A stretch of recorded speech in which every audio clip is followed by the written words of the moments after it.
c'est le jour de mariage.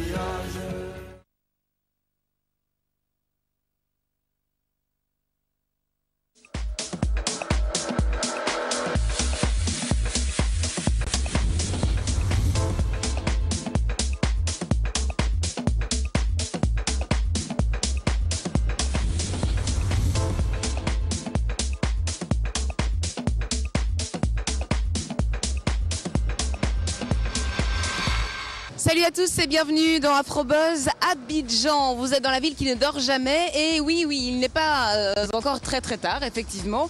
Nous avons un petit moment à passer ensemble et on démarre cette émission avec la distribution de cadeaux de Noël parce que pendant que nous fêtions Noël ici, eh bien on fêtait également Noël ailleurs. Est-ce que ce que je dis a du sens? Oui, ça en a. Alors c'est également le buzz du côté de la Guinée équatoriale puisque de Bata à Malabo, Théodorine Obiangema est allée distribuer des cadeaux et c'est le tout petit qui était ravi. Regardez, on se retrouve dans un instant après ça pour la rubrique Way of Life.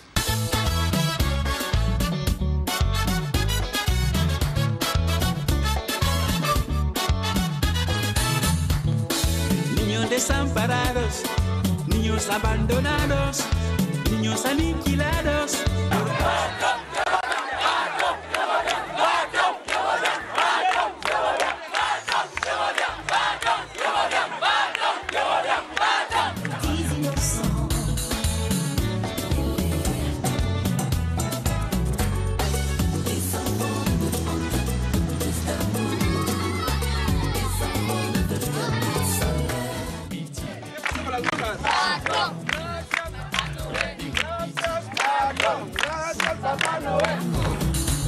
Nosso mundo bem melhor, com um sorriso de criança, sempre com amor.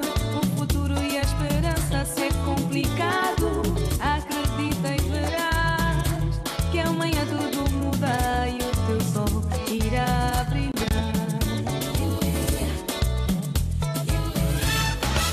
Ils ont les mêmes rêves, les mêmes défis, les mêmes espoirs.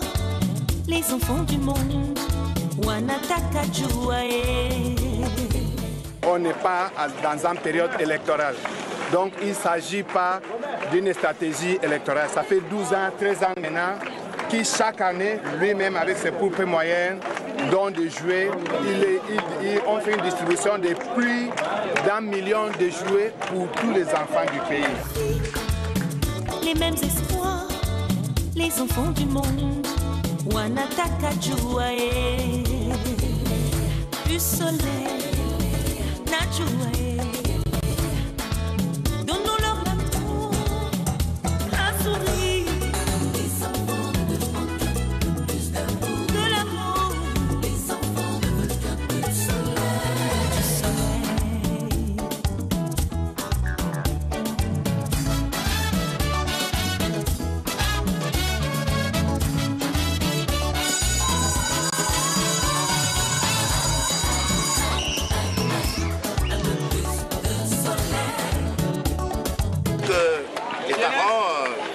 Fassent beaucoup d'efforts pour s'occuper de leurs enfants. Donc voilà, moi je fais le peu que je peux de faire des cadeaux.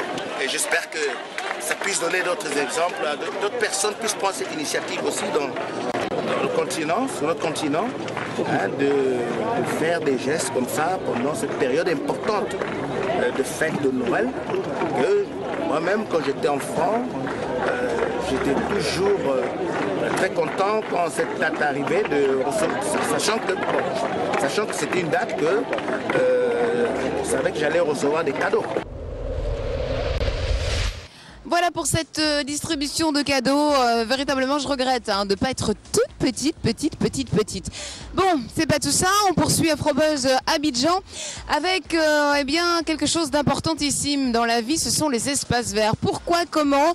Je vous propose tout de suite de rentrer avec moi dans la voiture. Nous allons du côté de l'Ordre national des architectes retrouver la présidente du bureau qui va nous expliquer pourquoi est-ce que les espaces verts sont importantissimes. C'est bien évidemment la rubrique Way of Life.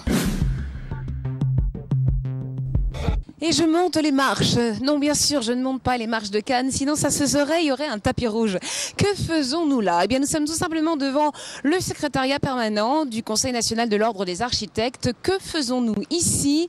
Eh bien, ce Conseil national de l'Ordre des architectes vient de renouveler son bureau il y a, oui, tout juste un mois, hein, puisque c'était au mois de décembre de l'année dernière. Et nous avons rendez-vous avec Madame Yolande Seynabou Doucouré. Pourquoi? Comment? Eh bien, tout simplement pour regarder ça. Way of Life, oui.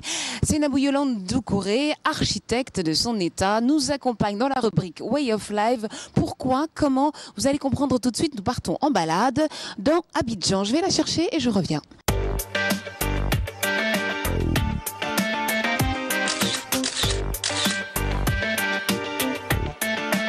Quand vous passez dans une ville, que vous avez de beaux arts, vous avez des espaces verts, c'est fleuri, ça vous calme de votre stress et de toutes les contraintes de la ville. Et aussi, ça permet au niveau même de s'oxygéner. Les plantes vertes, ça la production d'oxygène. Si on n'a que du bitume, mais c'est une horreur.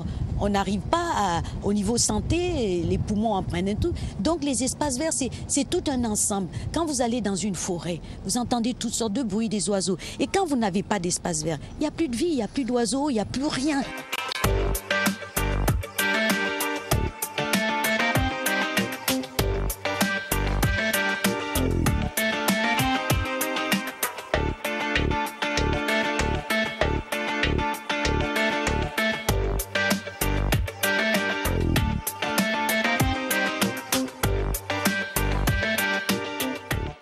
On oublie parfois même les soucis quand on voit quelque chose de beau. La verdure, c'est la nature. Ça nous permet d'apprécier que nous sommes dans un monde merveilleux. Nous avons une très belle ville Abidjan et qu'on peut lui redonner son lustre dans le temps. Il suffit qu'on réfléchisse, qu'on se dise, bon, on a eu des problèmes. Maintenant, qu'est-ce qu'on fait pour que notre ville redevienne ce qu'elle était? Là, j'ai été élue par mes confrères. Je pense qu'ils avaient envie d'un changement. Ce qu'une femme peut apporter, parce qu'on a une sensibilité autre que celle des hommes. Donc, je pense qu'avec ça, je peux bouger les mentalités et dire aux gens, la vie, quand on vit, c'est l'espoir. Ça vous arrive d'échanger avec des jeunes architectes qui viennent d'être diplômés ou des architectes qui ont peut-être obtenu leur diplôme à l'extérieur, aux États-Unis ou en France, qui reviennent, qui doivent se réadapter à un environnement complètement différent, ou encore des jeunes qui peut-être ambitionnent de devenir architectes? Quel est là, un peu leur état d'esprit et quel est le message que vous leur donnez, puisque c'est votre relève professionnelle, on va dire? C'est vrai, quand les jeunes arrivent, leur premier souci, c'est ils l'ont dit, ils ne se sentent pas accueillis par nous. Donc il faudrait qu'on les accueille. Ça, c'est le rôle aussi du Conseil de l'Ordre des architectes, parce que pendant la campagne, on a interrogé beaucoup de jeunes. C'est ce qu'ils nous ont dit. Ils ne se sentent pas accueillis. Il n'y a pas de relais. Quand ils arrivent, ils sont livrés à eux-mêmes. Donc il faudrait qu'on les accueille, qu'on les suive, qu'on les aide que vous les aidiez à s'intégrer. À s'intégrer.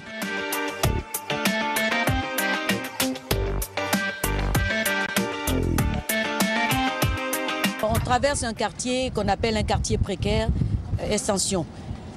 Pourquoi ça, c'est un problème qu'on ne peut plus résoudre. C'est-à-dire on fait des promotions immobilières, on pense qu'au cadre. On ne pense pas au personnel de maison. Tous ces gens qui sont là, souvent, c'est le personnel de maison.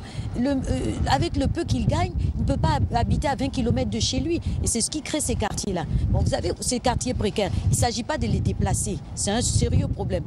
Allons vers ces gens, regardons le minimum qu'on puisse leur apporter pour qu'ils vivent décemment au niveau assainissement, au niveau électricité, qu'ils aient des conditions de vie décentes. C'est un métier d'utilité publique. Nous travaillons pour tout le monde. Nous ne sommes pas là ni pour les riches ni pour les pauvres. Nous sommes là pour le bien-être de l'être humain. Voilà, après cette rubrique Way of Life, je vous invite à me suivre. Nous allons du côté de l'organisation du barbecue show. Hein. Évidemment, on y sera tout à l'heure pour voir comment est-ce que la viande est préparée. Mais là, pour l'instant, on va s'intéresser rapidement à la mise en place. On va voir ce que ça donne et puis on se retrouve tout de suite après.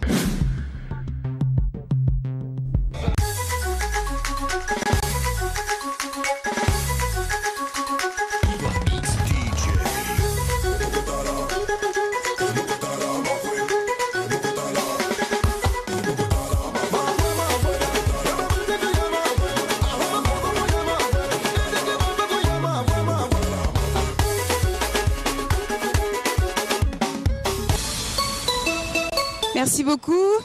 Bon ben voilà, on a pu constater que du côté des préparatifs tout se passe bien. Il y a même quelques personnes qui commencent à arriver. Donc moi ce que je vous propose, c'est de me faire, je me refais une petite beauté, d'accord, un petit peu de poudre quand même. Il faut que je sois présentable en tant qu'Afrobuzz Abidjan Vox Africa. Et puis après on va du côté bien de ce stade en grès, Cocody, pour aller manger de la viande. Est-ce que vous êtes prêts? Bon allez, laissez-moi me remaquiller et puis on y va. C'est parti.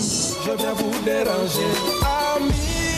Apprêtez-vous, ça va décoller. Oh, oh. Vous avez dit l'homme veilleux, Dieu a fait venir des cieux, une nouvelle inspiration pour égayer toutes les nations. Baby Philippe, c'est mon nom, tu peux m'appeler Bibi, le chouchou d'elle. Nous sommes en compagnie de Yolande Gay, la promotrice de cette première édition du Barbecue Show.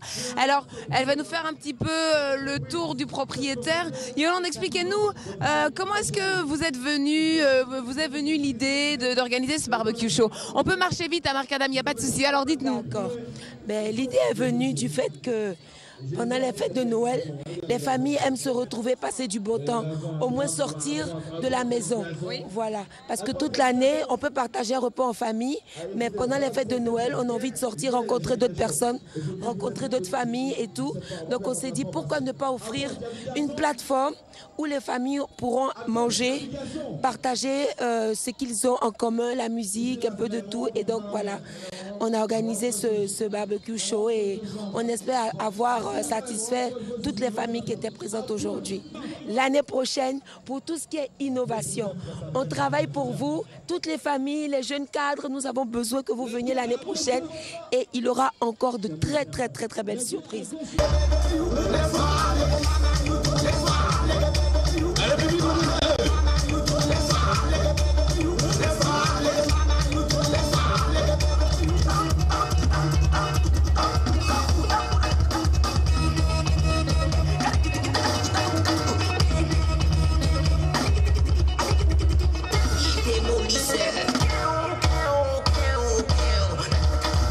DJ DMX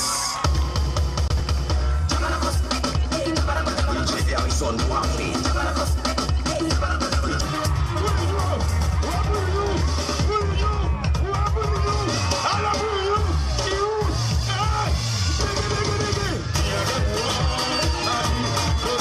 Pourquoi est-ce que vous avez souhaité vous associer à cette première édition du Barbecue Show? C'est un challenge quand même. Noël, c'est une fête familiale et pour nous, la première famille, c'est nos consommatrices.